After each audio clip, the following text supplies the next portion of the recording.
But the grandest creatures on the planet, the intelligent and graceful masters of the deep ocean, are the great whales. They are the largest animals ever to evolve on the planet Earth, larger by far than the dinosaurs. Their ancestors were meat-eating mammals who migrated 70 million years ago in slow steps from the land into the waters. Whales like these humpbacks are still mammals.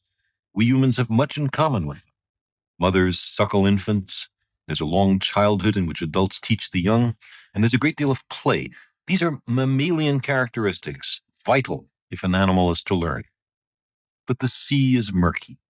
The senses of sight and smell, which work well for mammals on the land, are not much use here. So the whales evolved an extraordinary ability to communicate by sound.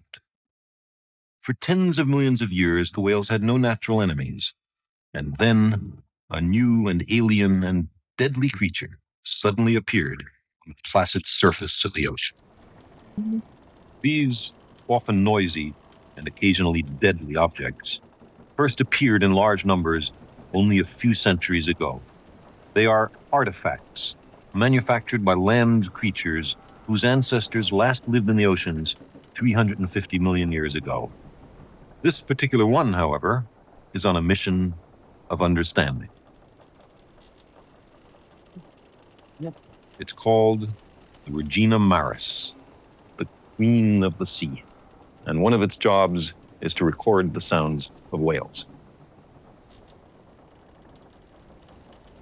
Some whale sounds are called songs, but we really don't know what their contents are. They range in frequency over a broad band of sounds down to frequencies well below the lowest sounds that the human ear can make out. A typical whale song lasts maybe 15 minutes, longest perhaps half an hour. Occasionally, a group of whales will leave their winter waters in the middle of a song, and 6 months later they'll return and pick the song up at precisely the spot that they left it off. Beat for beat, measure for measure, sound for sound. Whales are very good at remembering. Other times they will come back after an absence of 6 months and the piece will have changed. A different song will be on the whale hit parade. Very often the members of the group will sing the same song together. By some mutual consensus, some collaborative songwriting, the piece changes slowly and often predictably.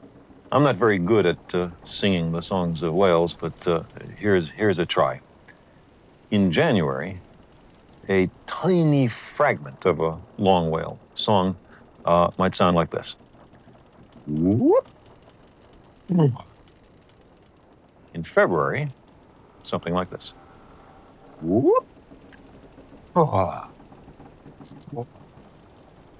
Then in March, as maybe you'd predict, whoop.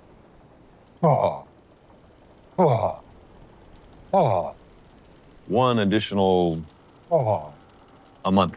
The complex patterns in the songs of the whales are sometimes repeated precisely. If I imagine that the songs of the humpback whale are sung in a tonal length, then the number of bits of information in one song is about the same as the information content of the Iliad or the Odyssey. Is it just a romantic notion that the whales and their cousins, the dolphins, might have something akin to epic poetry? What might whales or dolphins have to talk or sing about?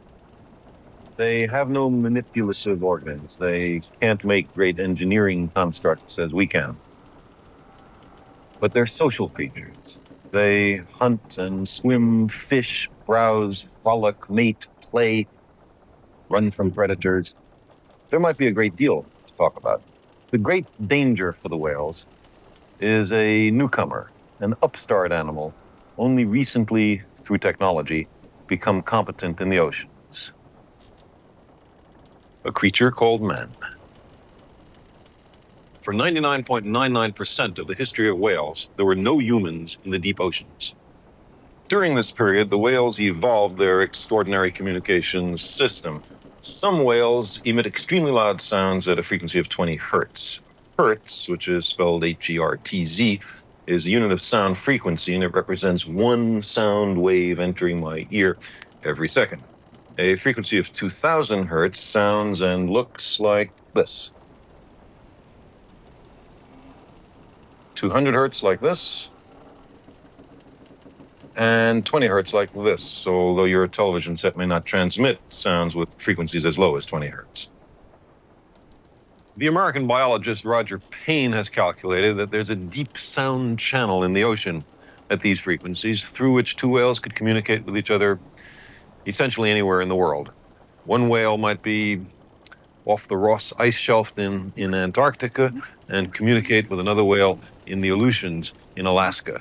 For most of their history, the whales seem to have established a global communications network. What two whales might have to say to each other, separated by 15,000 kilometers, I haven't the foggiest idea. But maybe it's a love song cast into the vastness of the deep. Now, this calculation on the range of whale communications assumes that the oceans are quiet. But in the 19th century, sailing ships like this one began to be replaced by steamships, another invention of those strange land animals. Commercial and military vessels became more abundant. Noise pollution in the sea got much worse, especially at a frequency of 20 hertz. The crew of this vessel tried consciously to keep her quiet, but when its engine is turned on, it gets very loud at a frequency of 20 hertz. Whales communicating across the oceans must have experienced greater and greater difficulties. The distance over which they could communicate must have steadily decreased. 200 years ago, a typical distance that some whales could communicate across was perhaps 10,000 kilometers. Today, on a typical day, the corresponding number is perhaps a few hundred kilometers. We have cut off the whales from themselves. Creatures which were freely communicating for tens of millions of years have now effectively been silenced.